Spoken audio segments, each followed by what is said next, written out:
Gives me conniptions.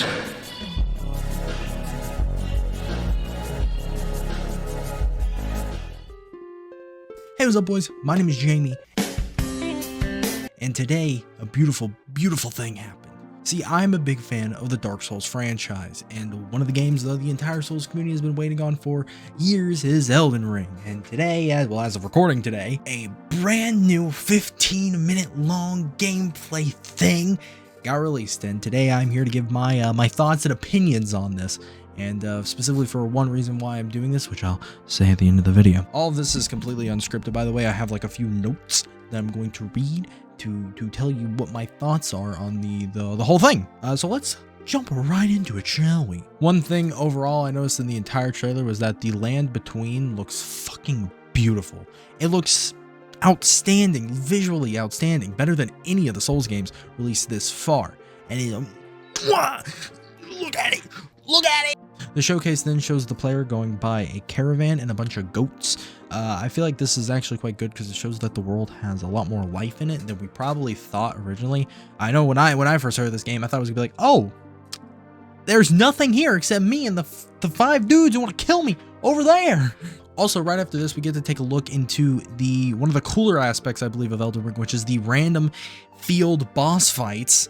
I love the ideas of just random field boss fights. I just like the idea of going, just out into the wild and, I was just walking along, minding my business, when out of the orange colored sky, flash, bam, alakazam, you're getting stabbed in the neck by a dragon. However, I will say though, this boss fight is either really early in development or they're quite literally just ripping Medir from Dark Souls 3. This looks like the exact same boss fight. Then they show the greatest thing this game is going to have and what is going to make it a clear Game of the Year winner, and that's that there's a talking pot. Well played, good sir. Well played. Oh, that mighty wallop of yours almost spelled the end of me. Move over, Onion Man from Dark Souls 3. Move aside. Solaire, I forgot your name for a second. You're so stupid. You're nothing compared to the talking pot. My beloved. We see another shot of the lands between area, and this, I gotta admit, is like a wallpaper material. Looks so good. And they admitted themselves, this is a build from months ago, early build for PC, and it looks like this. They then show the map that you're gonna be having in this game. I feel like the map is probably the biggest change about this, and I feel like a lot of people are skeptical on.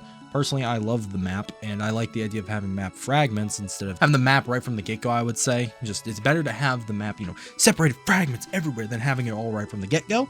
It allows more the player to explore more, have more of an incentive to explore. It is better than Ubisoft's stupid way of doing it, of climbing like the tower up there and going up there and, oh yes, I can now see it. The fog is clear. Map markers and beacons are probably going to be very helpful in this, especially map markers. Personally, even in games like Breath of the Wild, which I still haven't beat, map markers really didn't mean much to me. Hell, in any game that they're there, I don't ever use them. They don't mean much. But in Elden Ring, it's going to be different because there's going to be so many things that are just scattered out across this world that I feel like it's going to be basically a necessity to know how to use the map correctly. Along with the beacons, it'll just help you guide your way. I'm glad that they're not just doing like the masochist gaming way of doing this, of just going, hey buddy, you want to know where the dungeon is that you saw earlier? No! I like how they're not doing that. They're allowing the player to actually, have fun with the game. Now, I'm not saying I'm not a fan of masochistic video games. I am a Dark Souls 2 fan. Also in the scene, you can see a quick shot where the player is holding the Sail Sword Twin Blades, one of the most broken weapons in Dark Souls 3, which means, yeah, that's right, baby, L1 spam is back. Let's go! L1 spam is back, baby! They then show horse jump pads, which is like the funniest thing ever to me for some reason. I don't know why, just horse jump pads are funny. I personally think instead of having these just randomly scattered throughout the world, it would be better to have them as a sort of craftable thing. It would take a lot of resources to craft them, but I feel like it would help it better instead of just being like, oh, I can't go up this mountain because there's no horse jump pad. I guess I'm fucked. Also, horses don't take fall damage. Okay. They then show some weather, dynamic weather. I like the lightning hitting right in front of the player. I hope that can hit me because I want that to be the way I die. Also, there in the scene, they have a bit of where they open up the menu, and this is where I noticed what we're going to be leveling in this game. We're going to be leveling Vigor, Mind, Endurance, Strength, Dexterity, Intelligence, Faith, and Arcane. Now, Mind is a new addition. Most likely, it's just going to be replacing Attunement from Dark Souls 3 as the mana FP thing you level. But what the fuck is Arcane? I mean, maybe it's like Arcane from Bloodborne, where you need it to use some items, maybe? I don't know. It could be that. It could be maybe it could be for a new magic class that they're not showing yet. Who knows? Who knows? I don't know. Maybe it could be just a general magic thing. Maybe it has nothing to do with magic and we're all stupid. Elden Ring shamelessly stole something from Minecraft, the different arrows with different properties. They show the player using a sleep arrow. Now, this is great and all. I'm not going to use it in all honesty. I've never been a bow guy in video games, and even then, I'm the kind of guy that likes to run in all my battles with no thinking, with my giant great sword just swinging. It's really cool, and I'm sure it'll allow a lot of unique gameplay experiences, but personally for me, I really don't fucking care. I'm not going to use it. And then there's this really, really cool scene. I'll try to explain it. I mean, I'll have it up here so where you can see it, but like, so what I noticed was that the player was parrying an enemy, and then he does like a weird sidestep parry, and then does a fucking flip. I was like confused when I saw this, because like that's not a parry. You know what a parry is? It's a with your shield, not a whoop sort of thing. I mean, it looks cool. They then show us spirits, which are basically a consumable summon. Like it's an item you pop, and then boom, you got like 4 guys around you. And to quote my friend Oddball here, can't wait to summon a horde of peasants to annoy bosses. And I think that alone, you know, sums us up real nice. I was getting excited at this point because they started to show online multiplayer, and I have a lot of questions about it. I was like, when do the phantoms disappear? Are they on a timer? Do they stay in your game forever? Do they stay until they have to go? Is there like a weird progression thing? Is it like Dark Souls 2 where guys have to be in like the same soul level sort of thing? Turns out we get none of that information. Literally none. All we learned is basically what we already knew. They can fight bosses with us. A little disappointed about that. But I guess it is what it is. This game does come out in February, so I guess we don't have long to learn that. And I'm sure people are already going to be picking apart the code of this game eventually when that comes out. But in this section, we get to see like a fall forest, and it looks so goddamn pretty that if this game does not have a photo mode, I'm literally going to go to FromSoft headquarters, grab Miyazaki by the neck, and squeeze and shake. Now, also during this section with the multiplayer, I noticed one fault. One thing that from Dark Souls 3 I didn't like, the dragon shit is back. Now look, Dark Souls is a series about dragons, as always has been, but in Dark Souls 3 there are 2 items. I don't remember what they're called exactly, but it's like the dragon headstone and the dragon body stone, and basically they transform you into a dragon. These are 2 of the most annoying items to get in the game because of how specific you have to be to get them. And now they're back? What? I thought this wasn't Dark Souls 4 FromSoft. Now look, they may be better in this game. I'm not going to immediately disown them. However, I didn't like them to begin with in Dark Souls 3. They barely did any damage whatsoever. So, I'm sure you can get where I'm going with this. There also, after this, it shows the player falling down some cliffs to go into a secret dungeon. Ooh. And I'm feeling like this game is going to be a lot more lenient when it comes to fall damage. And anyone who's played Dark Souls knows that fall damage is your worst enemy, worse than any boss. It is very jank and unpredictable a lot of times.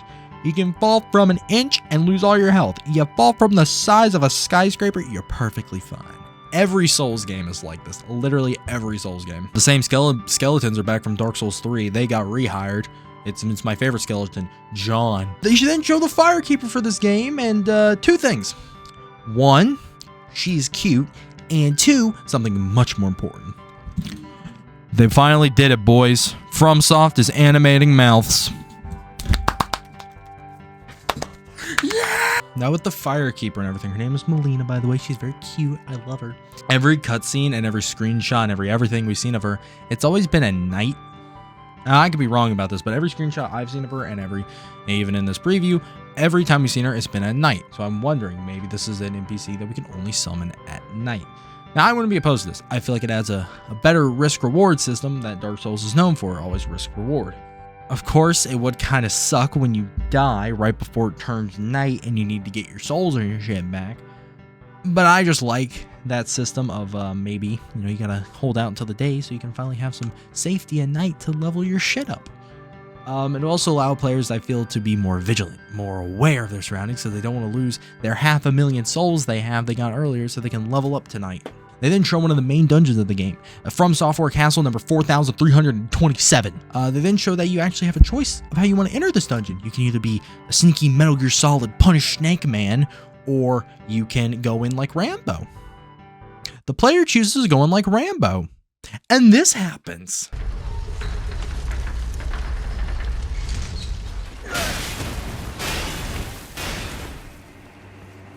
Oh boy.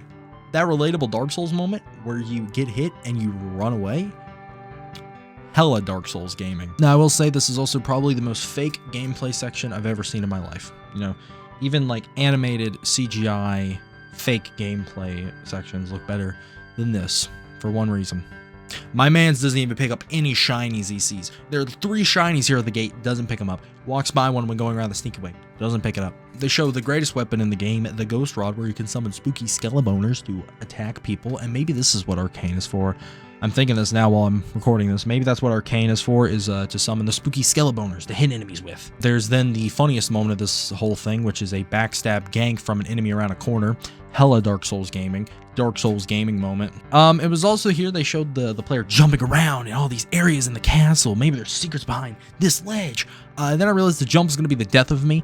As a man who spends hours of his time trying to get every ring in a Dark Souls game, collecting items has been something I do with every video game. And so now I have a dedicated jump button and areas to get to in a Dark Souls game. There are going to be secrets everywhere, and 9 times out of 10, there's probably going to be nothing. Nothing at all. And you know what? I'm still gonna fucking jump around like a goddamn orangutan. Big Hat Logan's back. Yeah. They get towards the end of their little castle show-off section, and I realized that the castle is probably gonna be a very fun place to explore. But that doesn't matter anymore because it's the Golden Fog Wall. What's behind it? A literal god. We are fighting literal gods in this game now. The boss talked about how he's a demon hair or some shit. I just kind of stopped listening because.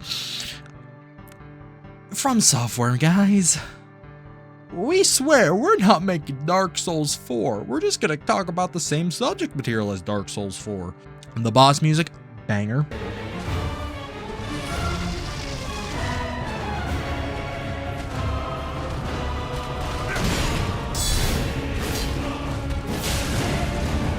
Now, maybe this was a little tease from FromSoft. Or probably, most likely, was nothing. It was just to show off some stuff for the trailer. But they do show the dude equipping bleed on his sword, like with the bleed crap you wipe on your sword. It's probably nothing, but maybe he's weakness to bleed if FromSoft's telling us something. Ooh. And then we see the player getting his ass kicked right before the trailer ends.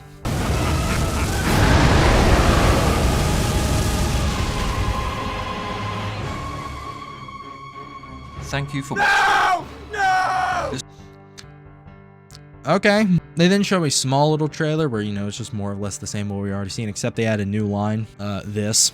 Someone must extinguish thy flame. Yeah, guys, this isn't Dark Souls 4, at least. They then show us what you're going to get for pre-ordering the game. You get a guidebook and a jester. Probably one that you can get in the game, but you get it early, and it'll probably be some joke shitpost one. Like, I don't know, it'll be a fucking... What do the kids do nowadays? Dabs? Are dabs still cool? And then they show the thing that I'm going to waste all my money on.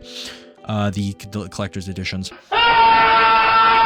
I am now in severe financial debt. And in conclusion to me rambling here for a while, this game is shaping up to be a very good game and a very great contender for next year's Game of the Year, and a great contender for probably one of the best Soulsborne games. Of course, they can always fuck it up. Every game has the ability to fuck it up, but I'm personally more hyped than ever. The open world aspect has always interested me with this. This is a brand new direction from FromSoft, and I am incredibly excited. Now, at the start of the video, I said, there's a reason I'm making this, and you'll find out at the end. I am proud to announce that whenever I get finished with Doom Iceberg 2, which is never, probably in like June or something, I'm going to be releasing a review of Elden Ring. And I'm not going to lie, it's probably going to be like 2 hours long. It's going to be a long one because this game looks like it's going to have a lot of stuff to talk about. And I want to talk about basically all aspects of it. So that's why I wanted to talk about it now. More or less just announced early on that, hey, when this game comes out, I'm probably going to disappear for 4 months and work on a Elden Ring video. Maybe I'll make videos here and there. But yeah, thank you guys for watching. This was completely unscripted, by the way. I've just been here talking about Elden Ring. Also, yeah, it's me. I haven't made an appearance on camera in months. Yeah, thank you guys for watching. Bye. Bye-bye. Bye-bye.